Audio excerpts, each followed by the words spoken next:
জনশক্তিকে অবহেলা রেখে তাদেরকে আপনি রাষ্ট্রে বিনির্মাণ করা সম্ভব নয়। তাই প্রিয় ভাইরা, আপনারা জানেন রাস্তাঘাটে আমার অখার ভাইরা স্বল্প পয়সা দিয়ে একটি ফুটপাতে দোকান দিয়ে তাদের জীবিকা নির্বাহ করে। আজকে সব জায়গায় চাঁদাবাদি চলছে।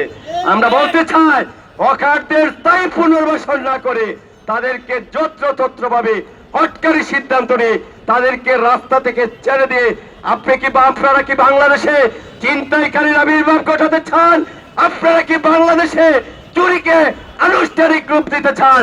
আমরা বলতে চাই আজকে ব্যবসায়ীরা ব্যবসা করতে পারছেন না। আপনারা শহরে যারা থাকেন, রাজধানীতে যারা থাকেন, আমি আহ্বান করবো নেতৃবৃন্দ, সংসদে শুধু ৭১ আর জুলাই আর ৯০ নিয়ে আলোচনা করলে হবে না। আমার দেশের কৃষকের হাজার হাজার একর জমির ধান আজকে বন্যায় ভেসে যাচ্ছে, বৃষ্টিতে ভেসে যাচ্ছে। আমার শ্রমিকরা আজ এক বেলা ভাত খাওয়ার মতো কোনো ব্যবস্থা থাকছে না, তা নিয়ে কথা বলুন। আমরা বলতে চাই সংসদ জনগণের ট্যাক্সের পয়সা চলে। এই সংসদে বসে কোন নেতার গুণকীর্তন আমরা দেখতে চাই না।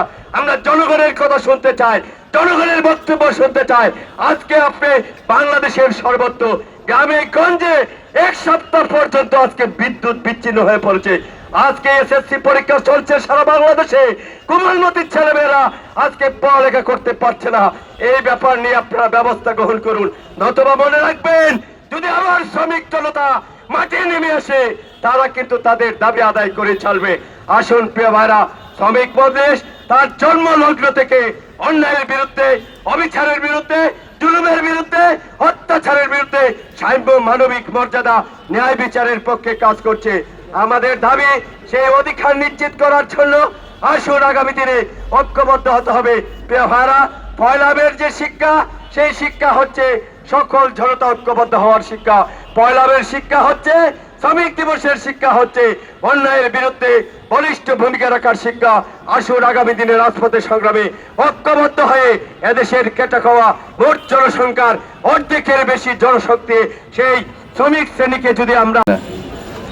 সম্মানিত শ্রমিক ভাইরা, আপনারা জানেন প্রতি বছরের নয় আজও পয়লা মে আন্তর্জাতিক শ্রমিক দিবস পালন করা হচ্ছে।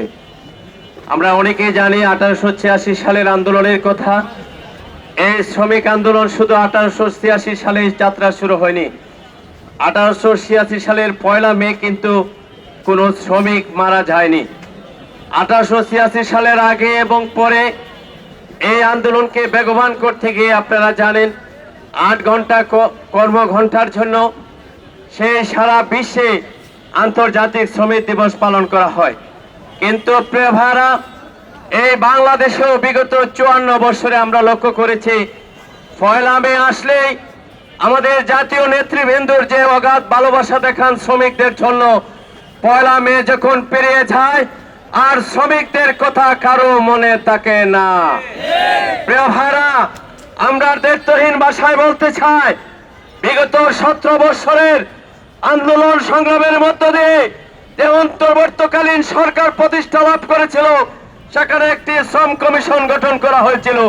সেই শ্রম কমিশনের যে প্রস্তাবনা ছিল, আজকে দুর্ভাগ্যজনক হলো সত্য, সেই প্রস্তাবনাগুলো আজকে কোথায় চলে যাচ্ছে? আমরা বলতে চাই, শ্রমিকরা শুধু একদিনের জন্য বাঁচতে চায় না। শ্রমিকদের ন্যূনতম মজুরি 25,000 টাকা, এটা দেশের জনগণের প্রাণের দাবি। কিন্তু আমরা বলতে চাই, আজকে শ্রমিকদেরকে ছাঁটাই, কলকারখানা বন্ধ, বিশেষ করে রাষ্ট্রায়ত্ত চিনি কলগুলো, পাট কলগুলো সব বন্ধ করে দিয়ে বাংলাদেশে লক্ষ লক্ষ শ্রমিকদের আজকে বেকারত্বের অভিশাপের দিকে ঠেলে দেওয়া হয়েছে। প্রিয় ভাইরা, আজকের এই শ্রমিক সমাবেশ থেকে আমরা স্পষ্ট ভাষায় দাবি জানাতে চাই, অবিলম্বে বন্ধ কলকারখানাগুলো চালু করতে হবে। দ্বিতীয় যে কথাটি বলতে চাই, বর্তমান গণপ্রজাতন্ত্রী সরকারের বাংলাদেশের প্রধানমন্ত্রী তারেক জিয়া সাহেবের উদ্দেশ্যে আমরা আহ্বান করতে চাই, আপনি বাংলাদেশে আজকে ফ্যামিলি কার্ডের ব্যবস্থা করছেন, কৃষক কার্ডের ব্যবস্থা করছেন, আমরা আপনাকে ওয়েলকাম জানাই, কংগ্রাচুলেশন জানাই। কিন্তু মাননীয় প্রধানমন্ত্রী বলে গেলে চলবে না। এই বাংলাদেশে আপনার আগমনকে নিশ্চিত করেছে প্রায় 300 শ্রমিক জুলাই গণঅভ্যুত্থানের জীবন দিয়ে। আমরা আজকের এই প্রোগ্রাম থেকে দাবি জানাতে চাই, অবিলম্বে বাংলাদেশের মোট জনসংখ্যার অর্ধেকের বেশি 8.5 কোটি শ্রমিকের জন্য 8.5 কোটি শ্রমিক কাজ চালু করতে হবে।